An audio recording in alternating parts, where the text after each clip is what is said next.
नमस्कार, स्वागत है आप सभी का डीडी न्यूज के इस खास बुलेटिन एक्सप्रेस 100 में, जहां हम आपके लिए लेकर आते हैं राजनीति, मनोरंजन, देश दुनिया, खेल और व्यापार जगत की सभी बड़ी खबरों को फटाफट अंदाज में, यानी कि एक्सप्रेस अंदाज में। मैं हूं शहला निगार। आइए देखते हैं खबरें तेज रफ्तार के साथ। आज से संसद के मॉनसून सत्र का दूसरा सप्ताह शुरू हो रहा है। राज्यसभा में आज समुद्र के द्वारा माल वहन विधेयक 2025 पर 23 जुलाई से शुरू हुई चर्चा को आगे बढ़ाया जाएगा। लोकसभा से पारित ये विधेयक भारत के एक बंदरगाह से भारत के दूसरे बंदरगाह या फिर दुनिया के किसी भी बंदरगाह तक माल की ढुलाई की जिम्मेदारियां, देनदारियों, अधिकार और छूट से संबंधित प्रावधान करता है। उच्च सदन में नवनियुक्त सांसद आज शपथ लेंगे। साथ साथ प्रश्नकाल के दौरान विभिन्न मंत्रालयों से कई अहम प्रश्न भी पूछे जाना सूचीबद्ध। संसद में आज से ऑपरेशन सिंदूर की गूंज सुनाई देगी। इस मुद्दे पर आज लोकसभा में और कल राज्यसभा में चर्चा का दिन तय किया गया है। ऑपरेशन सिंदूर पर चर्चा की शुरुआत आज रक्षा मंत्री राजनाथ सिंह करेंगे। एनडीए की ओर से शिवसेना नेता श्रीकांत शिंदे, जेडीयू से ललन सिंह चर्चा में भाग लेंगे।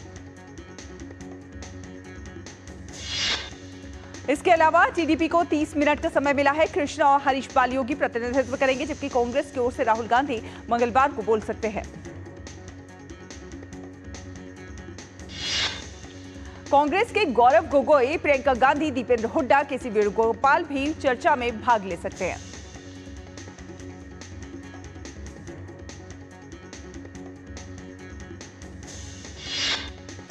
समाजवादी पार्टी को 65 मिनट का समय मिला है। इस दौरान अखिलेश यादव और राजीव राय पक्ष रखेंगे।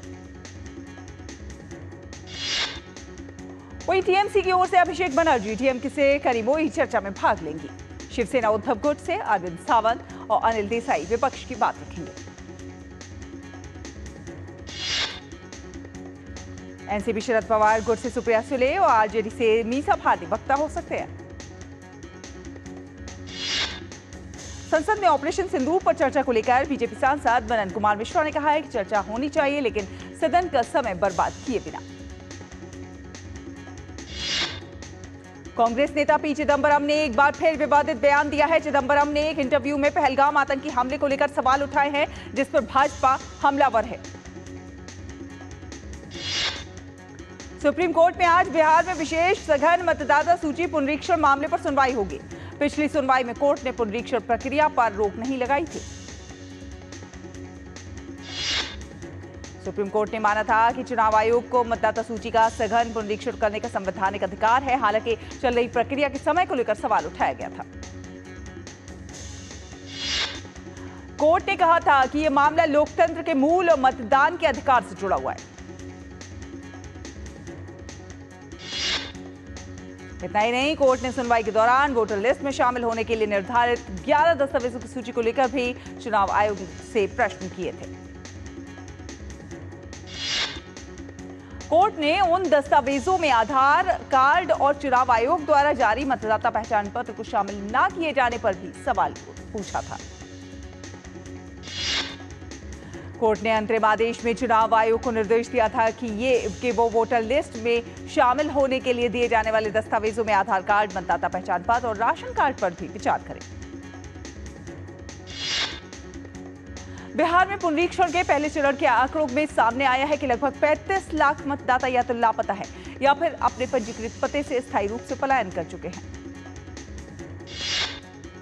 अब तक 7.24 करोड़ या 91.69% मतदाताओं से गणना फॉर्म प्राप्त हुए हैं। चुनाव आयोग ने कहा है कि पहले चरण में बिहार की वर्तमान मतदाता सूची के 99.8% हिस्से को कवर कर लिया गया है। आयोग ने बयान जारी कर कहा कि मतदाता सूची में 22 लाख नाम ऐसे हैं जो अब जिंदा नहीं हैं। वहीं 7 लाख के करीब नाम 2 या 2 से अधिक जगहों पर दर्ज पाए गए हैं। चुनाव आयोग ने आश्वासन दिया है कि अगर कोई व्यक्ति मतदाता सूची से बाहर हो जाए तो इसका मतलब यह नहीं होगा कि उसकी नागरिकता समाप्त हो गई है। चुनाव आयोग ने यह भी कहा है कि कानून और संविधान के तहत उसे यह अधिकार प्राप्त है कि वो नागरिकता से जुड़े दस्तावेज मांग सके ताकि लोगों को मताधिकार मिल सके। सुप्रीम कोर्ट में आज जस्टिस यशवंत वर्मा की याचिका पर सुनवाई होगी। याचिका में इन हाउस कमेटी की रिपोर्ट और महाभियोग की सिफारिश रद्द करने की अपील की गई है।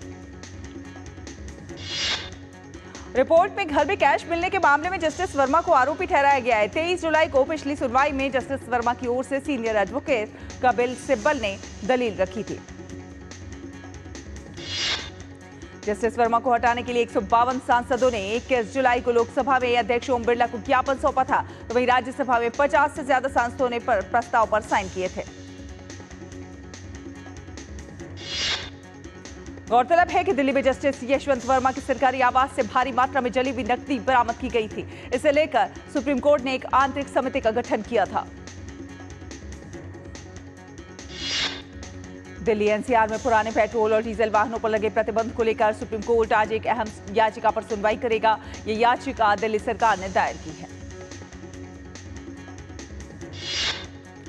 याचिका में सुप्रीम कोर्ट के 2018 के आदेश की समीक्षा की मांग की गई है, जिसमें पुराने वाहनों विशेषकर 10 साल पुराने डीजल और 15 साल पुराने पेट्रोल वाहनों के चलने पर प्रतिबंध लगाया गया था। यूपी के बाराबंकी जिले के हैदरगढ़ क्षेत्र स्थित पौराणिक औसानेश्वर महादेव मंदिर में एक बड़ा हादसा हो गया। करंट फैलने से मची भगदड़ में 2 श्रद्धालुओं की मौत हो गई, जबकि 29 घायल हो गए। सावन के तीसरे सोमवार को जलाभिषेक के लिए उमड़े श्रद्धालुओं की भारी भीड़ के बीच रात 12 बजे के बाद जलाभिषेक शुरू हुआ था और इसी दौरान करीब 2 बजे मंदिर परिसर में अचानक करंट फैल गया। घटना के दौरान श्रद्धालुओं में अफरा तफरी मच गई। चीख पुकार के बीच लोग इधर उधर भागने लगे। कुछ गंभीर घायलों को जिला अस्पताल बाराबंकी रेफर कर दिया गया। घटना की जानकारी मिलते ही जिलाधिकारी शशांक त्रिपाठी और पुलिस अधीक्षक अर्पित विजयवर्गीय समेत आला अधिकारी मौके पर पहुंचे। डीएम ने बताया कि कुछ बंदर बिजली के तार पर कूद गए थे, जिससे तार टूटकर मंदिर परिसर के टीन शेड पर गिर गया था। इसी कारण करंट फैला और भगदड़ जैसी स्थिति बन गई। पंजाब के लुधियाना में देर रात जगेड़ा नहर पुल मरेल कोटला रोड पर महिंद्रा पिकअप गाड़ी नहर में गिर गई। हादसे में 2 बच्चों सहित 4 लोगों की मौत हो गई। गाड़ी में कुल 24 से 26 लोग सवार थे। सभी लोग माता नैना देवी के दर्शन करके वापस अपने गांव मानकवाल लौट रहे थे। लोगों की चीख पुकार सुनकर राहगीरों ने जिला प्रशासन को सूचित किया। मरने वाले सभी गांव मानकवाल के रहने वाले हैं और अभी 3 से 4 लोगों के लापता होने की खबर है। आज सावन के तीसरा सोमवार है। इस अवसर पर देश भर के मंदिरों में पूजा अर्चना की जा रही है और भक्तों की भारी भीड़ उमड़ रही है। भगवान शिव की आराधना के लिए शिवलिंग पर जलाभिषेक का विशेष महत्व है। वाराणसी के काशी विश्वनाथ मंदिर में विशेष मंगल आरती की जा रही है।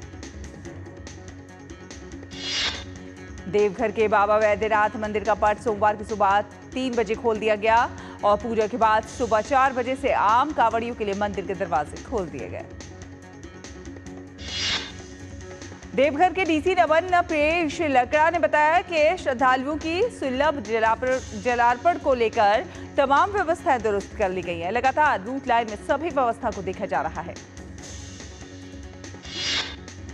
वहीं बाबा बैद्यनाथ मंदिर में के पुरोहित ने बताया कि आज का दिन बेहद खास है, क्योंकि आज सोमवार के साथ ही चतुर्थी तिथि भी है। ऐसे में जो भी भक्त बाबा भोलेनाथ पर गंगाजल और बेलपत्र चढ़ाते हैं, उन्हें मनवांछित फल की प्राप्ति होती है। जम्मू कश्मीर के उपराज्यपाल मनोज सिन्हा ने बूढ़ा अमरनाथ यात्रा तीर्थयात्रियों के पहले जत्थे को हरी झंडी दिखाकर रवाना किया। इस जत्थे में 1000 से अधिक तीर्थयात्री शामिल। अब तक 3.77 लाख से अधिक श्रद्धालु अमरनाथ यात्रा पूरी कर चुके हैं। मनोज सिन्हा ने कहा कि श्रद्धालुओं की सुविधा के लिए समर्पित प्रयास करने के लिए जम्मू कश्मीर प्रशासन का आभार व्यक्त करता हूं। पहाड़ों से लेकर मैदानों तक मानसून की बारिश जारी है, लेकिन दिल्ली एनसीआर में उमस भरी गर्मी से लोग काफी ज्यादा परेशान नजर आ रहे हैं। मौसम विभाग ने आज दिल्ली एनसीआर के कई एक हिस्सों में हल्की बारिश होने की संभावना जताई है। इसके साथ साथ आज गुजरात, पूर्वी राजस्थान में भारी बारिश का रेड अलर्ट जारी किया गया है। आईएमडी के मुताबिक देश के पूर्वोत्तर हिस्सों में भारी बारिश होने की संभावना है। अगले 2-3 दिनों में उत्तराखंड, हिमाचल प्रदेश, हरियाणा, चंडीगढ़, पश्चिमी उत्तर प्रदेश और पश्चिमी राजस्थान में भारी बारिश होने की संभावना है। अगले 2 दिनों में मध्य प्रदेश, छत्तीसगढ़ और बिहार में भी भारी बारिश का अनुमान है। वहीं अगले 3 से 4 दिनों के दौरान केरल, माहे, लक्षद्वीप, कर्नाटक, तटीय आंध्र प्रदेश, तेलंगाना में हल्की से मध्यम बारिश होने की संभावना। रुकेंगे फिलहाल एक छोटे से ब्रेक के लिए। ब्रेक के उस पार खबरों का सफर जारी रहेगा। आप देखते रहिए एक्सप्रेस 100। दम आलू कैसे बनाएं? और दाल तड़का भी और मशरूम मसाला भी। बिना MDH मसालों के टेस्टी खाना कैसे बनेगा? MDH दम आलू, दाल तड़का और मशरूम मसाला। MDH से खाना हर बार मजेदार। मस्त है। सरस छे। उड़ी बाबा। MDH सदा आपको नए स्वाद देने के लिए प्रतिबद्ध है। MDH। फिर ये डुगडुगी गई कहाँ? पापा के साथ साथ सारे सपने भी चले गए। अब तो बस अपने गैराज में बैठा लोगों की डुगडुगी ठीक करता रहता हूँ। और अपने बच्चों के सपनों के साथ ऐसा कुछ नहीं होने देना। वो कैसे? पहले से लाइफ इंश्योरेंस का टर्म प्लान ले रखा। बड़े भैया, सपनों को रखो सुरक्षित टर्म प्लान के साथ। सबसे पहले लाइफ इंश्योरेंस। ब्रेक के बाद स्वागत है आपका। आप देख रहे हैं एक्सप्रेस 100। चलिए रुक करेंगे कुछ अन्य खबरों का। भारत और यूनाइटेड किंगडम के बीच हाल ही में हस्ताक्षरित व्यापक आर्थिक और व्यापार समझौता भारत की सेवा निर्यात क्षमता को नई ऊंचाइयों पर लेकर जाएगा। वर्तमान में भारत का यूके के सेवा निर्यात 19.8 अरब डॉलर का है और ये समझौता इसे और बढ़ाने का दावा करता है। भारत यूके FTA पर केंद्रीय वाणिज्य मंत्री पीयूष गोयल ने कहा है कि ये भारत की बढ़ती हुई ताकत को दर्शाता है। ये मुक्त व्यापार समझौता पीएम मोदी द्वारा दुनिया भर में अर्जित विश्वास का परिणाम है, जिसने हमें उन विकसित देशों के साथ बातचीत और समझौता करने में सक्षम बनाया है। NTPC ग्रीन एनर्जी लिमिटेड ने देश में कार्बन उत्सर्जन कम करने की केंद्र सरकार की नीति के तहत राज्य में रिन्यूएबल एनर्जी और बैटरी एनर्जी स्टोरेज प्रोजेक्ट की स्थापना के लिए बिहार राज्य बिजली उत्पादन कंपनी लिमिटेड के साथ एक समझौता ज्ञापन पर हस्ताक्षर किए हैं। भारत और यूनाइटेड किंगडम ने व्यापक आर्थिक और व्यापार समझौते पर हस्ताक्षर किए हैं, जो कि एक द्विपक्षीय मुक्त व्यापार समझौता है। ये समझौता दोनों देशों की दीर्घकालिक साझेदारी में एक महत्वपूर्ण मील का पत्थर है। केंद्र की जानकारी के अनुसार Indian computer emergency response team और national critical information infrastructure project protection centre ने मिलकर देश भर में बिजली, ऊर्जा और BFSI जैसे महत्वपूर्ण क्षेत्रों में साइबर सुरक्षा को मजबूत करने के लिए 9,798 सुरक्षा ऑडिट किए हैं। केंद्र की ओर से कहा गया है कि 2,000 रुपए से अधिक के UPI आधारित लेनदेन पर GST लगाने की कोई योजना नहीं है। भारतीय रेलवे ने कहा है कि कश्मीर घाटी में यात्री सवारी डिब्बों को अपग्रेड करने का काम 31 अगस्त तक पूरा हो जाएगा और इस समय सीमा के भीतर सेवा में मौजूद सभी रैंकों को रिनोवेट और अपग्रेड किया जाएगा। केंद्र ने जानकारी देते हुए कहा कि डिजिटल व्यक्तिगत डेटा संरक्षण नियम 2025 के ड्राफ्ट को नागरिकों और हितधारकों से 6,915 फीडबैक और इनपुट प्राप्त हुए हैं। DPDP नियम 2025 के ड्राफ्ट सार्वजनिक परामर्श के लिए प्रकाशित किया गया था। भारत में पिछले 5 वर्षों में प्रत्यक्ष संग्रह जो है 2 गुना हो गया है, जिसके कारण आर्थिक विकास, कर अनुपालन में सुधार और डिजिटल तकनीक का उपयोग है। आयकर रिटर्न दाखिल करने वालों की संख्या 6.72 करोड़ बढ़कर 9.19 करोड़ हो गई है। दूरसंचार विभाग ने टाटा कम्युनिकेशन समायोजित सकल राजस्व बकाया राशि के संबंध में लगभग 7,800 करोड़ रुपए का कारण बताओ नोटिस और मांग नोटिस जारी किया है। भारतीय दवा कंपनियां सन फार्मा, लुपिन और डॉक्टर रेड्डीज ने अमेरिकी बाजार से अपनी कुछ दवाओं को वापस मंगाने रिकॉल का फैसला किया। अनिल अंबानी के रिलायंस समूह ने वृद्धि के अगले चरण के लिए रक्षा, बिजली और स्वच्छ ऊर्जा क्षेत्रों पर ध्यान देने की योजना बनाई है। दूरसंचार एवं ग्रामीण विकास राज्य मंत्री पेमासानी चंद्रशेखर ने कहा है कि सरकारी कंपनी BSNL छत्तीसगढ़ के नक्सल प्रभावित इलाकों में 4,000 नया मोबाइल टावर लगाने की योजना पर काम कर रही है। भारत की शीर्ष सूचना प्रौद्योगिकी आईटी सेवा कंपनियों ने अप्रैल-जून में एकल अंक की राजस्व वृद्धि दर्ज की। आईटी सेवा कंपनी टाटा कंसल्टेंसी सर्विसेज इस साल अपने वैश्विक कार्यबल के लगभग 2% या फिर 12,261 कर्मचारियों की छंटनी करने वाली है, जिनमें से ज्यादातर मध्यम और वरिष्ठ स्तर के होंगे। सार्वजनिक क्षेत्र के इंडियन बैंक को चालू वित्त वर्ष के दौरान 5,000 करोड़ रुपए जुटाने के लिए बोर्ड से मंजूरी मिल गई है। अमेरिका के राष्ट्रपति डोनाल्ड ट्रंप और यूरोपीय संघ के बीच एक बड़े और ऐतिहासिक व्यापार समझौते की घोषणा हुई है। इस समझौते को ट्रंप ने अब तक का सबसे बड़ा व्यापार समझौता करार दिया है, जो दोनों पक्षों के लिए लाभकारी सिद्ध होगा। ट्रंप ने इस मौके पर बताया कि इस समझौते के अंतर्गत सभी देशों के बाजार खोल दिए जाएंगे और साथ साथ यूरोपीय संघ पर सभी क्षेत्रों में 15% टैरिफ लगाए जाएंगे, जबकि ईयू $600 अरब का निवेश करेगा। इसके साथ ही साथ ईयू अमेरिका से सैन्य उपकरणों की खरीद में भी वृद्धि करेगा।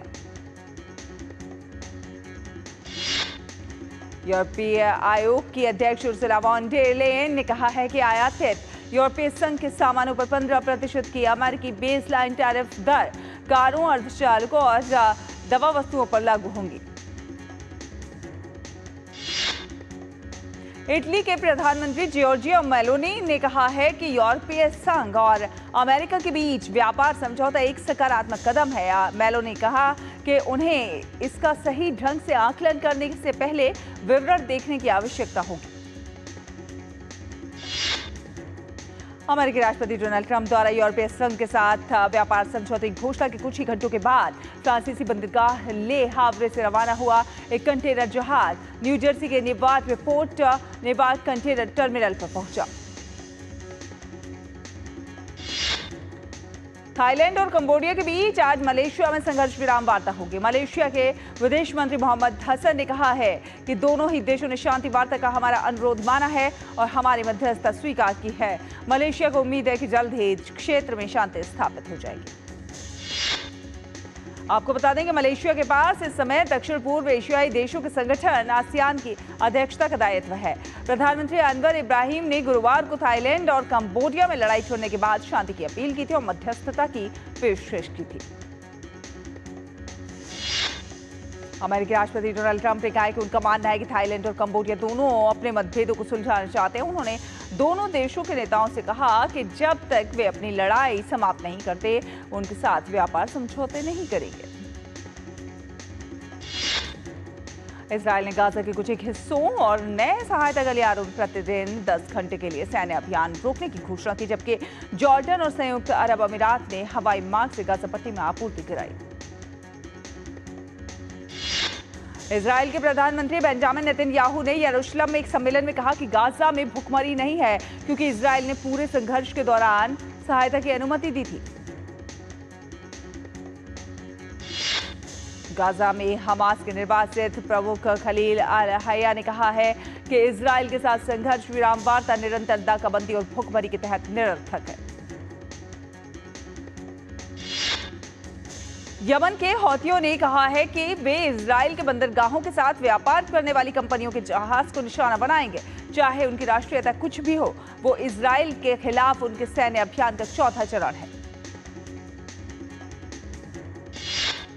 पूर्व राष्ट्रपति बशर अल असद के शासन के पतन के बाद सीरिया में पहली बार संसदीय चुनाव की घोषणा की गई है। ये चुनाव 15 से 20 सितंबर 2025 के बीच कराए जाएंगे। ये चुनाव दिसंबर 2024 में बशर अल असद के शासन के गिरने के बाद स्थापित नई अंतरिम सरकार के अधीन पहली बार होंगे। जर्मनी में एक यात्री ट्रेन के पटरी से उतर जाने से 3 लोगों की मौत हो गई और अन्य गंभीर रूप से घायल हो गए। रेलगाड़ी में लगभग 100 यात्री सवार थे। रुकेंगे एक और छोटे से ब्रेक के लिए, जल्द हाजिर होंगे। देखते रहिए एक्सप्रेस 100।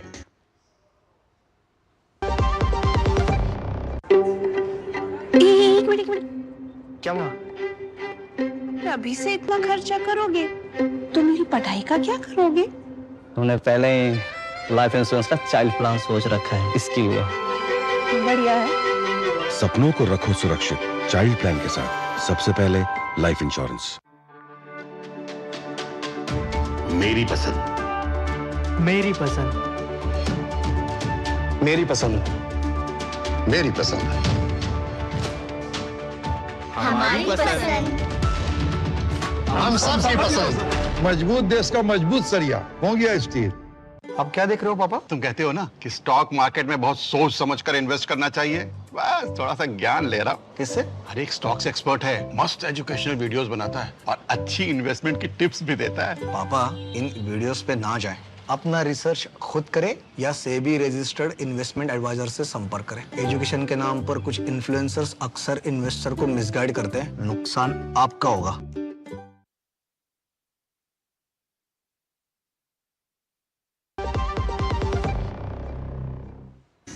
ब्रेक के बाद स्वागत है आपका। आप देख रहे हैं एक्सप्रेस 100। चलिए रुक करेंगे कुछ अन्य खबरों का।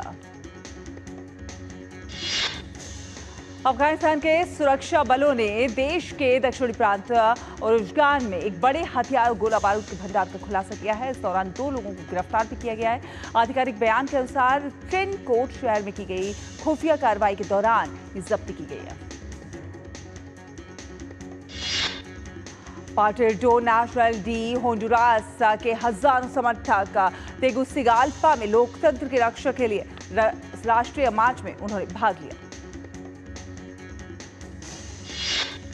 वेनेजुएला के राष्ट्रपति निकोलस मादुरो ने रविवार को कराकास में मतदान किया, जिसमें उन्होंने नगरपालिका चुनावों और युवा लोकप्रिय परामर्श दोनों में भाग लिया।